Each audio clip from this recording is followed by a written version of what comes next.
Hi, my name is Luke Everhart, and I'm a master's of GIS student at Kent State University, and I'm going to talk about a project I completed that's using OpenStreetMap data.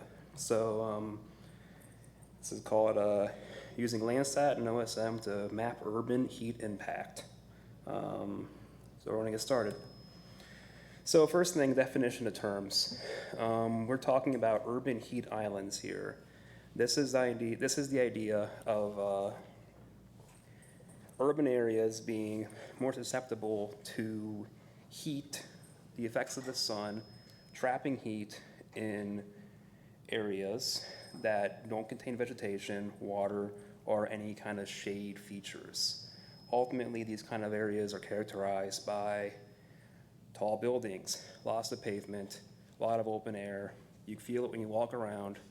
It's something that has a real lived impact on those using pedestrian infrastructure.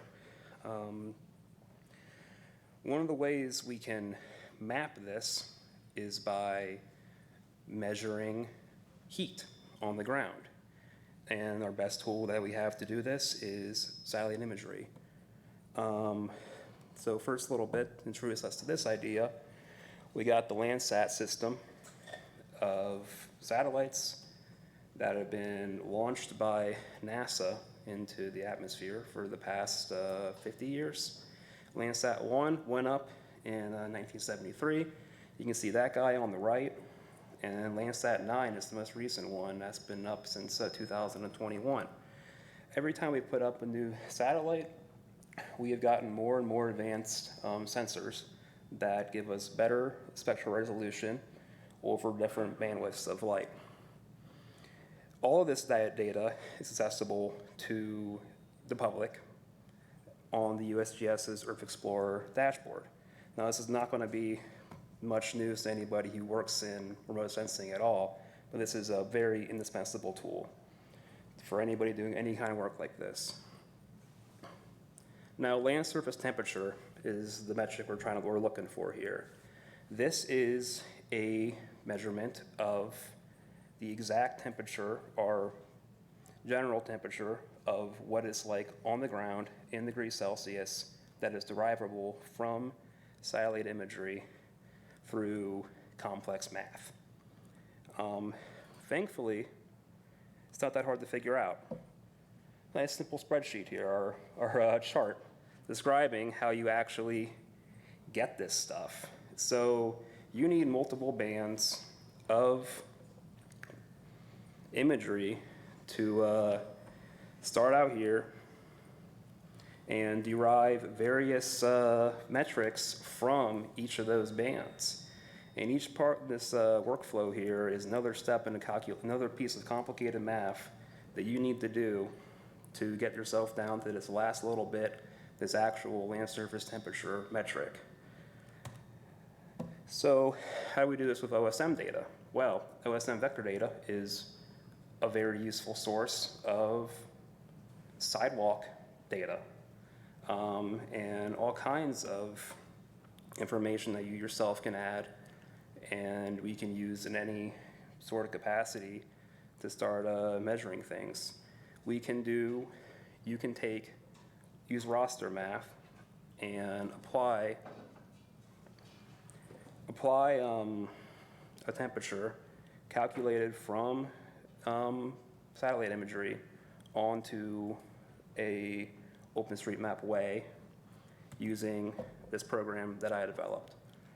Essentially, this here is a map of downtown Akron, Ohio, taken from where outlines from OpenStreetMap were taken and applied over a roster of LANDSAT imagery. This roster was taken on averaged over a few very sunny days in a very hot summer in Akron. And we can kind of see here that when you're actually applying this LANDSAT, this LST calculation to our vector data, The darker red is areas that are going to be hotter, and the lighter is going to be areas that are going to be cooler on those given days.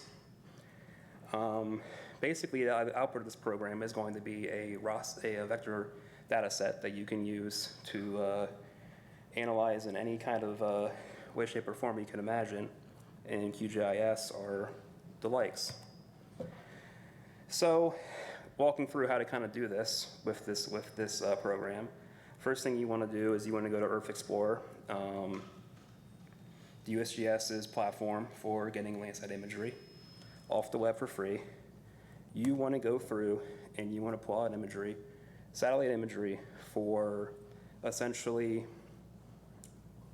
days that are going to be really hot, where you're going to experience a lot of heat, and where you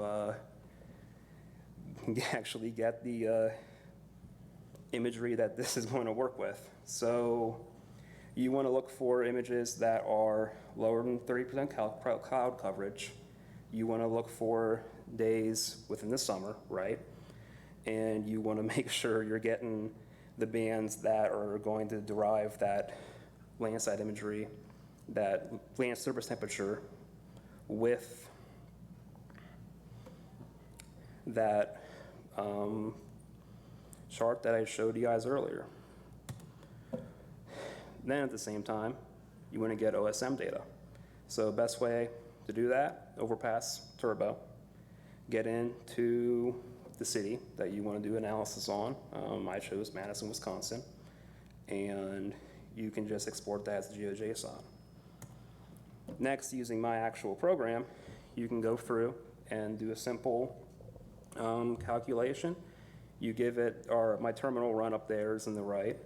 You can say, hey, here's my imagery, and here's my file of all my imagery, here's my actual GeoJSON, and what it's going to do is it's going to apply a Landsat, the LST attribute, to every single way in that vector image, or sorry, that vector data set. And your output is something that looks like this. If you get into GIS software and you know, do a pretty basic classification here, you can look at you can actually find where in your city it gets too hot to walk. Now this is Madison, and I've gone through and done this analysis here, so we can kind of think about places that you've been walking around these last few days, and what's experiencing more heat and what's not. So here's a sample place of a hot point here that we found this analysis. This is the Kohl Center out there to the west of downtown, and you can kind of see from this imagery that this is just a big piece of concrete way out in the open here. The air temperature on the day that I took this imagery from was stated by the Weather Service to be 78 degrees Fahrenheit, okay? Now, the Landsat imagery in this analysis told us that, well, the felt experience on the ground here was 90 degrees Fahrenheit. So that's an extra 12 degrees Fahrenheit based on the air. If you're going outside, you're not ready for that. Now, a cool point here, on that same day, that same analysis, you got the Yahara Place Park here, right at the edge of one of the big lakes. Lots of trees, lots of greenery, lots of water. And it was actually found to be 5 degrees colder than the stated air temperature. And going based on the difference between here and here, you're actually saving yourself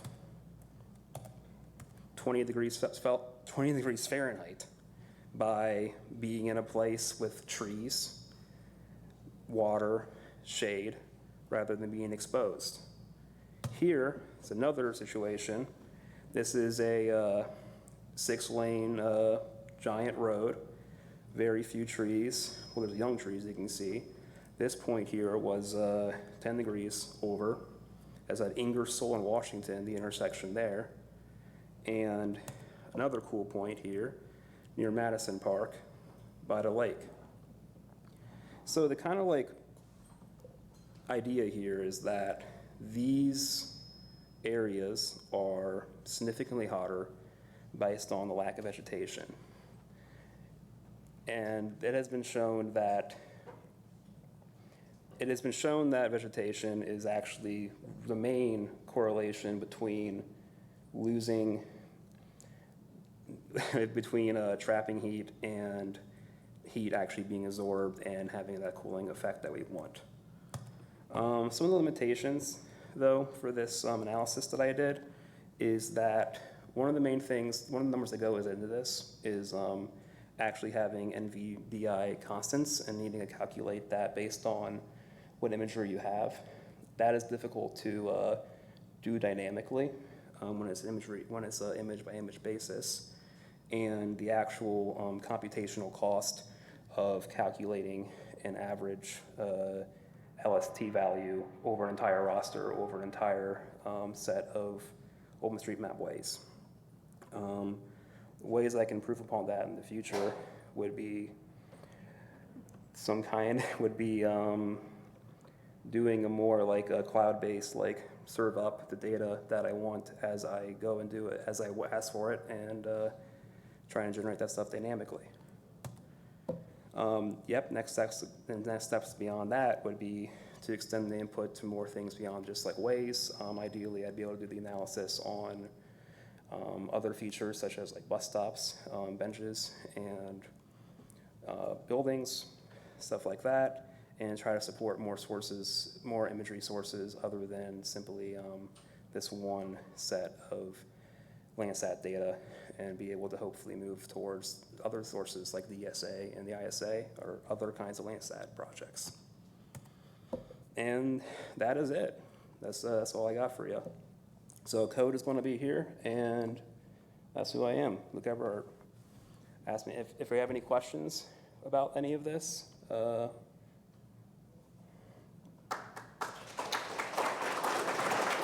you.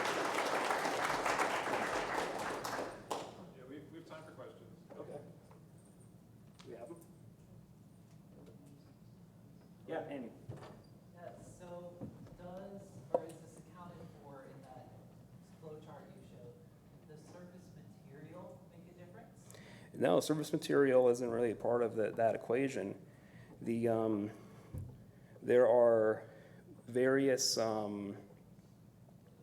as a part of that, those calculations there, the actual material is going to be something that like reflects in a certain way, reflects light in a certain way, and different bands of that spectrum, of the visual spectrum there, are going to actually be able to sense that light. So like you may have one surface like that's like pavement, and one surface that's like concrete, asphalt versus concrete. You may not be able to tell the difference between those two surfaces based on color, but you might be able to tell the difference based on how different bandwidths of light reflect off of it and go back to the sensor. So it's not really accounted for in the calculation, but I don't see why OSM tagging couldn't be something that would be integrated into that.